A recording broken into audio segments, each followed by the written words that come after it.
He walked in with nothing, just hunger and hope. The waiter laughed, the crowd stared, and everyone thought he didn't belong. But when the CEO walked in, the truth hit harder than any slap. Sometimes the man you mock is the reason you even have a job. This is one story you'll never forget. It was one of those crisp evenings in downtown Chicago, where the air smelled like money, perfume, and cooked perfection. Inside La Maison d'Or, one of the city's most expensive restaurants, silverware clinked like music, and the laughter of the wealthy echoed between tall crystal glasses. At the door, a man stood still. His coat was torn, his shoes worn thin, and his face, though lined with hardship, carried a quiet, almost noble calm. His name was Eli Turner. He hadn't eaten a proper meal in 3 days. But tonight, he wanted something more than food. He wanted dignity. Eli pushed the door gently and walked in. The warm light hit his face, and for a moment he closed his eyes, like a man remembering what peace used to feel like. The hostess at the front desk froze. Her professional smile faltered. Sir, are you looking for someone?" Eli replied softly, his voice steady. "I'd like a table, please." "For one." The hostess blinked, unsure. Her eyes scanned his clothes, his hands, the rough beard that told too many stories. She turned toward the dining hall, searching for help. That's when Rick, one of the waiters, walked over. Rick was young, sharp, and arrogant, the type who believed charm was a currency and compassion a waste of time. "What's going on here?" he asked, smirking as he looked Eli up and down. "This gentleman wants a table," the hostess murmured. Rick's grin widened. "A table? Here? Sir, maybe you're lost. There's a diner 2 blocks away." Eli met his gaze quietly. "I'm not lost. I came here to eat." The room had started to notice. Whispers rose among the well-dressed guests, murmurs that felt like small cuts. Rick sighed dramatically. "Fine. If you insist." He grabbed a menu and gestured toward the far corner of the restaurant, a spot near the kitchen doors, away from sight. "Table 9. Best seat in the house," he said mockingly. Eli followed without a word. He didn't sit like a man begging for kindness. He sat like someone who still remembered what respect felt like. When Rick handed him the menu, he stared at it for a moment, the fine print, the ridiculous prices. Then he said simply, "I'll have the ribeye steak. Medium rare." Rick chuckled under his breath. "You sure about that, champ? That's $49. Eli smiled faintly. "I don't order what I can't pay for." Rick shrugged, rolling his eyes. "Okay then, 1 steak.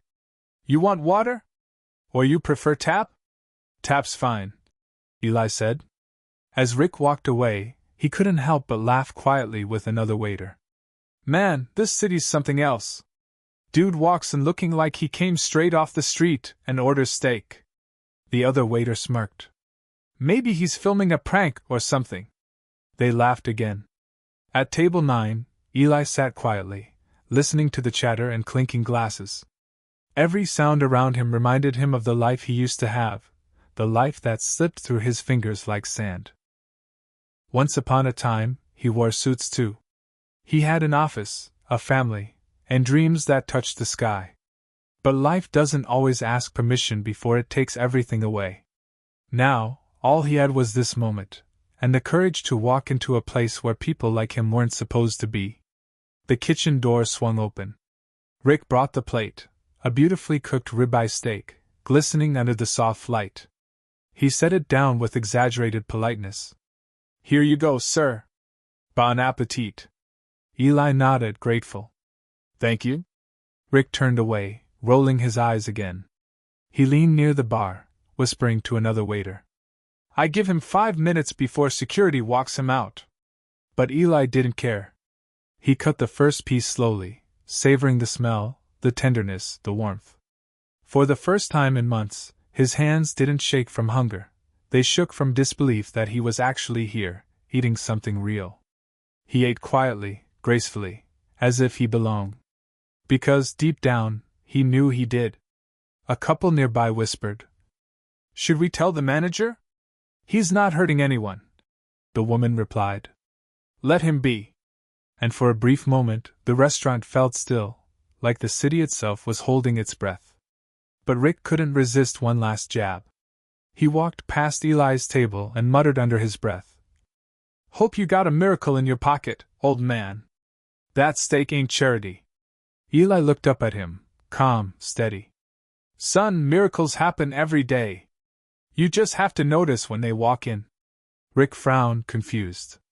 Eli's words lingered in the air, strange, quiet, and unsettling. Minutes later, the restaurant door opened again. The hostess straightened her dress. The entire staff tensed.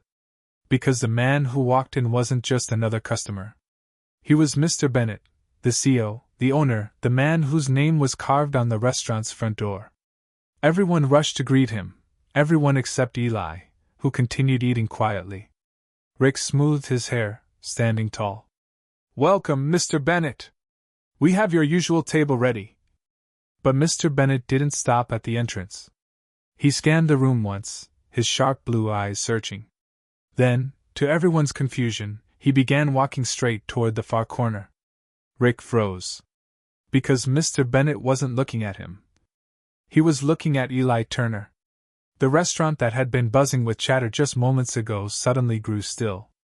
The clinking of forks stopped. Conversations died mid-sentence. Every eye turned toward the door. Standing there, tall, composed, and dressed in a sleek black suit, was Mr. Charles Bennett, the man behind Bennett Holdings, one of the largest tech and restaurant groups in Chicago. He didn't need an introduction. His face had been in magazines, business interviews, and charity galas. To the staff of La Maison d'Or, he was practically royalty. Rick straightened his vest, forcing a polite smile. Good evening, Mr. Bennett. What an honor! But before he could finish, Mr. Bennett walked right past him, eyes locked on something deeper in the room. The direction of his gaze made everyone curious. The hostess followed his eyes, confused. And then, it became clear. Mr. Bennett was walking straight toward table 9, where Eli Turner, the homeless man who ordered steak, was finishing his meal in silence. The air thickened. Rick frowned, unsure what was happening. He whispered to another waiter. What the hell is he doing? Mr. Bennett stopped beside Eli's table. He studied him for a moment, the worn coat, the tired face, the calm eyes. Then, slowly, a smile spread across his face. Eli Turner? He said, almost whispering. Is it really you? Eli looked up, his fork frozen midair. For a brief second, confusion flickered across his face, then recognition. Charles! Mr. Bennett laughed softly, his voice cracking with disbelief. My God, Eli! I thought you were gone. Before anyone could process what they were seeing, Mr. Bennett leaned down and hugged Eli, right there in front of everyone. Gasps echoed through the restaurant. The same waiter who had mocked Eli just minutes earlier stood frozen, his smirk collapsing into panic. The CEO pulled back, eyes still filled with emotion. I've been looking for you for years, Mr. Bennett said. You just disappeared. No phone, no address, nothing. Eli's voice was quiet. Life had other plans, Charles. I didn't mean to vanish. It just happened. Mr. Bennett nodded, his throat tight. You don't have to explain. But you have no idea how much you're missed. The people nearby pretended not to stare, but they couldn't help it. Every conversation in the restaurant had turned into silence and curiosity. Who was this man, this homeless stranger, that the city's richest CEO was embracing like an old brother? Rick's palms began to sweat. He whispered to the manager. Do you know him? What's going on? The manager shook his head slowly, eyes wide. I have no idea. But you better pray you didn't say or do something stupid. Rick swallowed hard. His heart began to pound. Meanwhile, Mr. Bennett motioned for another waiter, not Rick, to bring a second plate. Get me a ribeye. And make it fast. He turned to Eli. Mind if I join you? Eli smiled softly. You always like steak. Mr. Bennett chuckled as he sat down. Still do. They sat across from each other like two old souls reunited after years of silence. The contrast was striking, the billionaire in his tailored suit, and the homeless man in his faded coat. Yet the bond between them was real, unshakable. Rick stood frozen near the counter, watching as Mr. Bennet laughed and spoke warmly to the man he had just humiliated. He felt his stomach twist. Every minute that passed made the situation worse. He remembered the words he had thrown at Eli. "This ain't a soup kitchen. Hope you got a miracle in your pocket." Now it hit him like thunder. That miracle had just walked through the door. At the table, Mr. Bennet leaned forward, speaking with quiet emotion. "You helped me build everything, Eli. You remember that?" Eli looked surprised. "I helped you? You were the one with the vision." "No," Bennet said, shaking his head. "You were the one with the blueprint. You wrote the code for the first system that got my company off the ground. You stayed up nights fixing what no one else could fix." Eli's eyes softened. He hadn't heard words like that in years. "That was a long time ago," he murmured. "Maybe," Bennet said. "But I never forgot. And I never stopped owing you." A few tables away, a couple whispered. "Wait, he worked for Bennet? He doesn't just work for him," another guest murmured. "Sounds like he helped create his company." Rick's chest tightened. His mind replayed every cruel laugh, every mocking word. As the meal went on, Mr. Bennet began to notice the tension in the room. He looked around and saw the staff whispering. Finally, he turned to Eli. "Tell me honestly, how have they treated you since you walked in here?" Eli hesitated, his eyes lowering. "Let's just say, people judge quickly these days."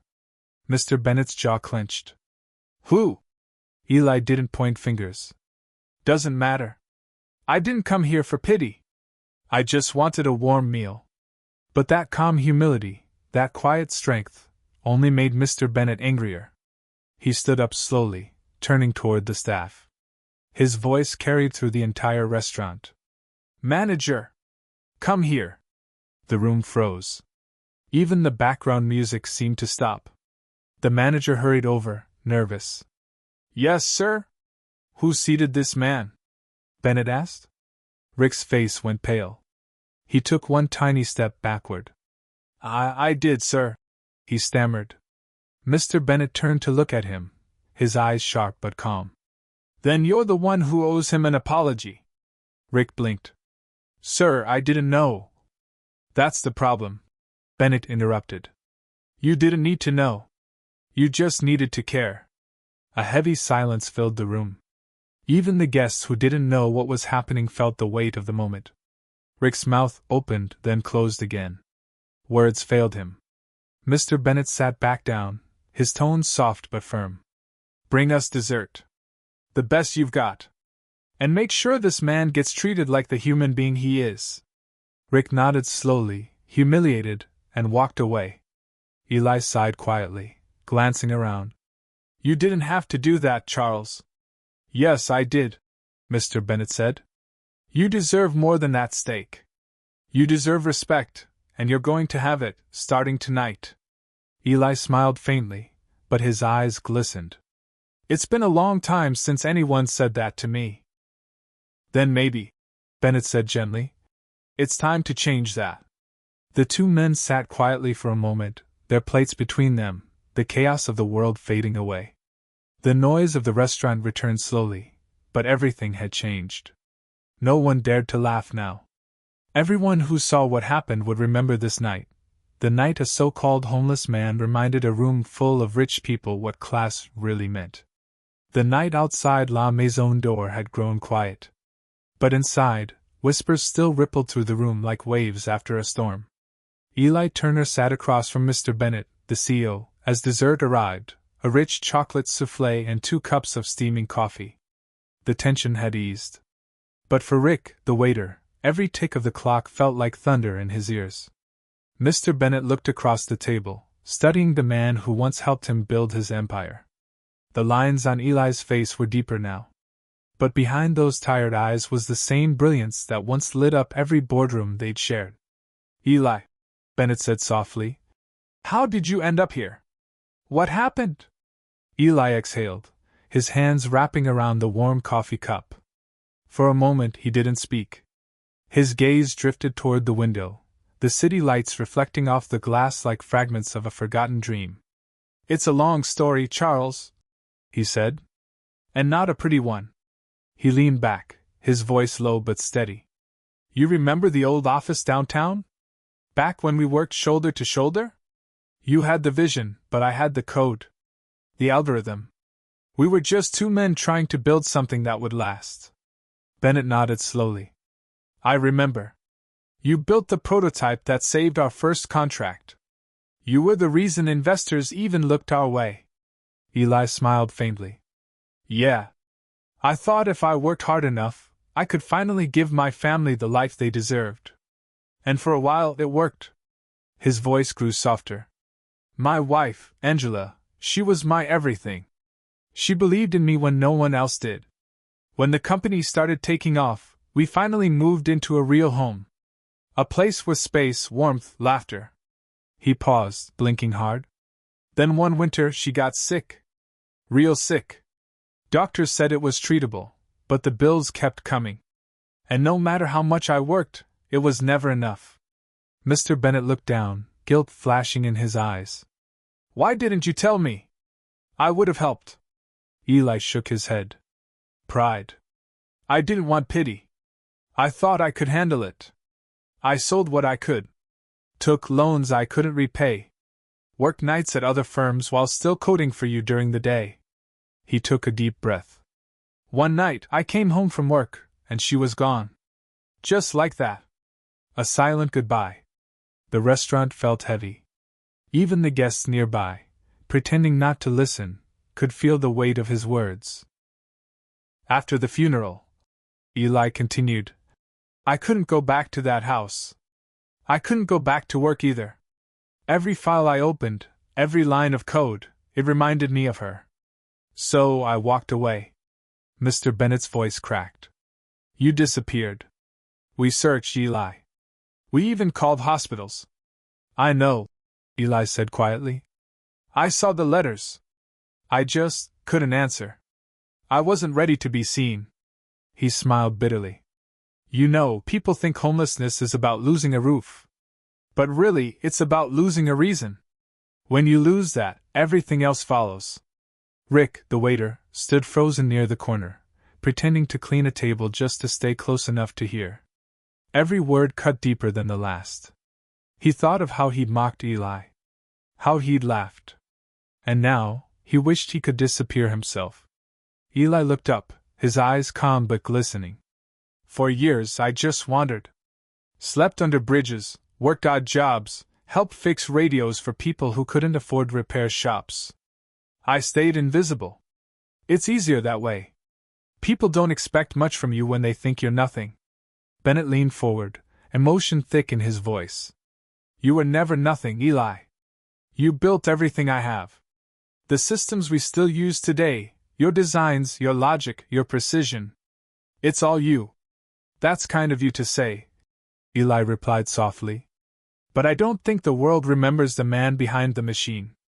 Then we'll remind them, Bennett said firmly. Silence settled between them for a moment. Then Bennett's tone softened again. Tell me something. What brought you here tonight? Eli smiled faintly. I was walking past the restaurant. I saw the lights, the people laughing. And I thought, maybe I can sit down like them, just once. Maybe I can pretend I belong again. He shrugged. Guess I wasn't pretending after all. Bennett laughed quietly, a sad, warm laugh that broke the tension. No, Eli. You never needed to pretend. You do belong. More than most people here. He took out his phone and typed something quickly. You still know code? Eli looked surprised. I might be rusty, but yeah. Why? Because I'm sending your name to HR right now. You're not walking out of here without a job, and a place to stay. Eli stared at him, eyes wide. Charles, you don't have to. I do, Bennett interrupted. This isn't charity. This is me fixing what I should have fixed years ago. Rick swallowed hard as he watched. He could see the difference between arrogance and real class now, and it burned. Eli turned his gaze toward Rick, who stood frozen. "You know, I can't blame him," Eli said softly. "People judge what they see. But that's not who they are. It's just what they've been taught." Bennett looked at him with admiration. "Still the same Eli. Always forgiving." "Not forgiving," Eli said. "Just understanding." The two men sat in silence again, sipping coffee. For the first time in years, Eli felt seen, not as a ghost, not as a shadow, but as the man he once was. He looked around the restaurant, at the chandeliers, the polished tables, the people who had watched him walk in like an outsider. And he realized something. Maybe this moment wasn't about humiliation. Maybe it was about coming full circle. Outside, the city lights flickered. Inside, Eli smiled faintly. "You ever think life's just one big lesson, Charles? Sometimes you're the teacher. Other times you're the student." Bennett nodded. "Tonight I think we're both learning." The restaurant had gone quiet again. Forks barely moved. Glasses froze halfway to lips. Even the soft jazz playing through the speakers seemed to fade beneath the weight of what had just happened. At that table near the window, where Eli Turner sat opposite Mr. Bennett, the CEO of the very company he helped build, something sacred hung in the air. It wasn't pity. It wasn't charity. It was recognition. But not everyone could bear it. Especially not Rick, the waiter who had laughed earlier. He stood near the counter, eyes darting nervously, watching Bennett shake Eli's hand. Every memory of his own mockery replayed in his head, the smirk, the joke, the arrogance. He'd humiliated a man in front of everyone. And now that same man was being honored by the richest man in the room. Bennett finally turned toward Rick. His voice was calm, but sharp enough to slice through the silence. "You there?" he said. "Rick, right?" Rick swallowed. "Why, yes, sir." "Come here, please." Rick walked over, his hands trembling slightly. Every guest's eyes followed him. Bennett leaned back in his chair. His tone wasn't angry, it was colder than that. Controlled. Quiet. Dangerous. "Tell me something, Rick. When this man walked in, what did you see?" Rick hesitated. I saw a homeless man, sir. I didn't mean any." "Answer the question," Bennett interrupted. "What did you see?" Rick's voice wavered. "I saw someone who didn't belong here." Bennett nodded slowly. "Didn't belong here." He repeated the words as if tasting something bitter. "And what gives you the right to decide who belongs where?" Rick said nothing. His mouth opened, but no sound came out. Bennett's gaze hardened. "Do you have any idea who this man is?" "No, sir." "This man," Bennett said, pointing to Eli, "wrote the very code that built my company's foundation. When your paycheck gets processed, it's his work running behind that system. When our network stays online, it's his architecture holding it together." The entire restaurant froze. Even the kitchen doors swung open a little as chefs peeked through, sensing the tension. "So," Bennett continued, "the man you laughed at tonight is the reason thousands of people like you even have a job." Rick's face turned red. His lips trembled. "Sir, I didn't know." "That's right," Bennett cut in, his tone sharp now. "You didn't know. And that's exactly the problem." He stood up slowly, towering over the waiter. "Ignorance doesn't make you cruel. Pride does. And tonight you chose pride." A heavy pause followed. "You don't judge people by the clothes they wear or the food they order. You judge them by their character. And from what I saw tonight, Eli Turner has more class in his silence than you had in your entire service." The guests began whispering. Phones were discreetly recording. Every word was becoming a digital sermon on humility. Bennett turned toward the restaurant manager who had been watching nervously from the side. "How long has he been working here?" "Almost 3 years, sir," the manager replied softly. "Then you should have taught him better," Bennett said coldly. "Because kindness isn't a skill, it's a requirement." He turned back to Rick. "You're done for the night. Go home. Reflect." If you come back tomorrow, come back as a better man. Otherwise, don't come back at all. Rick nodded weakly, his voice barely a whisper. Yes, sir. He turned and walked toward the kitchen, head bowed. Eli watched silently. He didn't smile. He didn't gloat. He simply sighed, then looked down at his coffee. You didn't have to do that, he said quietly.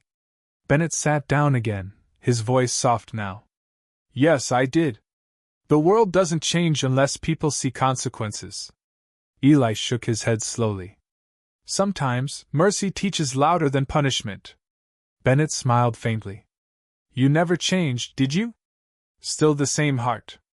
Eli smiled too, a little sadly. The world took everything from me, Charles. But I wouldn't let it take that.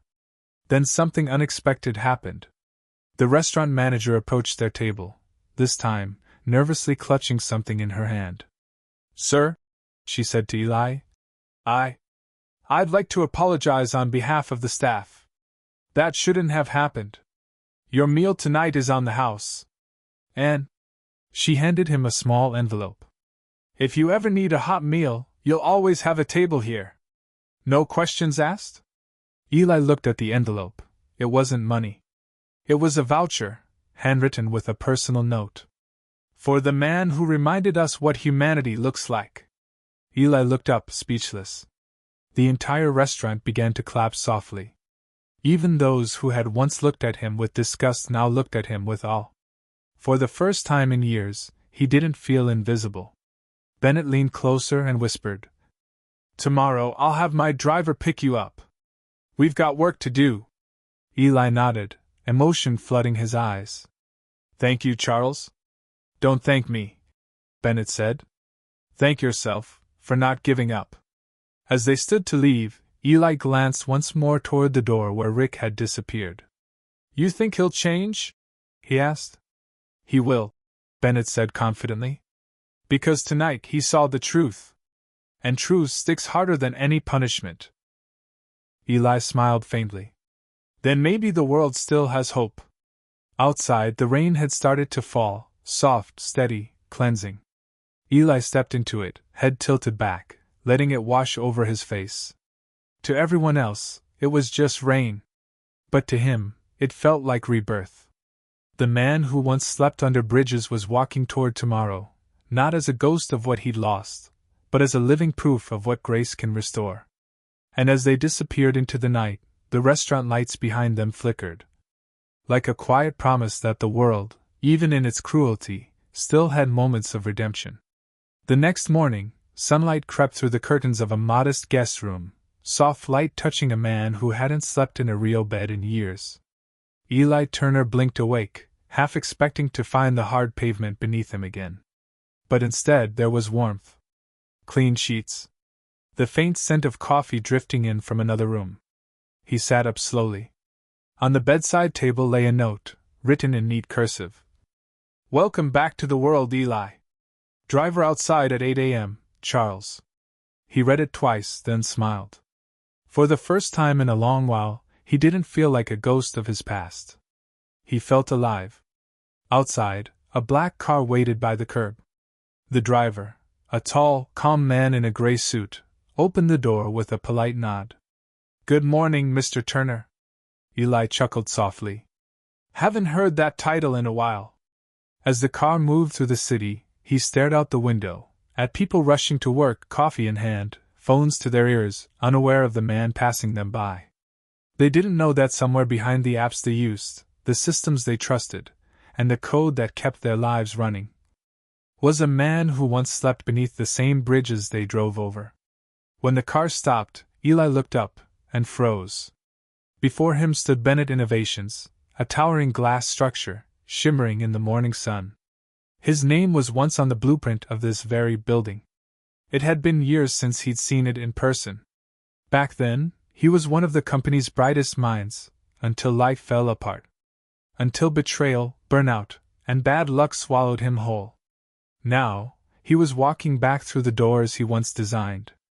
The receptionist, a young woman with kind eyes, looked up as he approached. Good morning, sir. Can I help you? Before Eli could respond, Bennett appeared behind him, smiling. It's all right, Clara. He's with me. Her eyes widened slightly as Bennett led the man toward the executive elevator. Inside, silence filled the space. Only the soft hum of the rising lift broke it. You sure about this? Eli asked quietly. You're the only one I trust for this, Bennett replied. The company's been trying to solve a major algorithm issue for months. Everyone's stuck. They've got degrees from Stanford, MIT, you name it, but they can't see what you saw years ago. Eli looked thoughtful. And you think I can fix it? Bennett smiled. I know you can. When the elevator doors opened, dozens of engineers and analysts turned their heads. The room was sleek, high-tech, buzzing with the low hum of computers and quiet typing. Bennett led Eli to the front. Everyone, meet Eli Turner, the man who designed our original architecture. A murmur rippled through the room. Some people looked skeptical, others curious. One young engineer, with earbuds around his neck, whispered, That guy? He looks like he hasn't touched a computer in years. Eli heard it, but only smiled. He walked up to the massive holographic display at the center of the lab. Can someone pull up the data set from the last test run? A few keystrokes later, the screen lit up with lines of complex code, graphs, and error logs. Eli studied it for a moment, his fingers hovering near the digital console like a pianist rediscovering a forgotten song. Then he began to type. At first, the engineers exchanged doubtful glances. But then, the screen started shifting, lines of code reorganizing in real time. Eli's movements were fluid, instinctive, alive. Within minutes, the system ran smoother than it ever had. A red error log turned green. Then another. Then all of them. The algorithm was stable.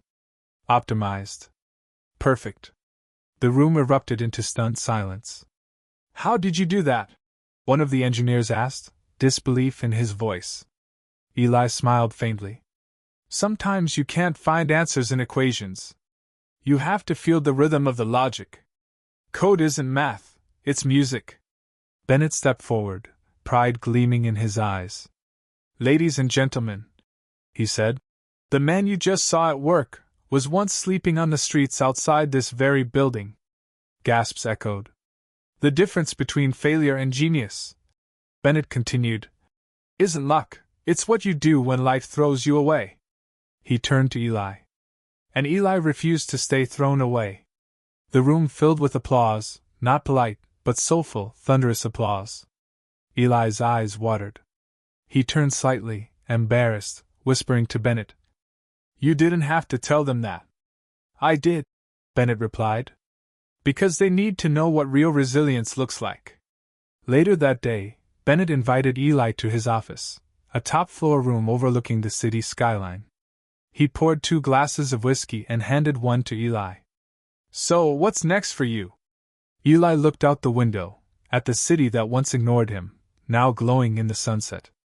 I want to build something new. A platform that helps people who've been forgotten, teach them to code, give them tools, dignity, and a path back. Bennett smiled.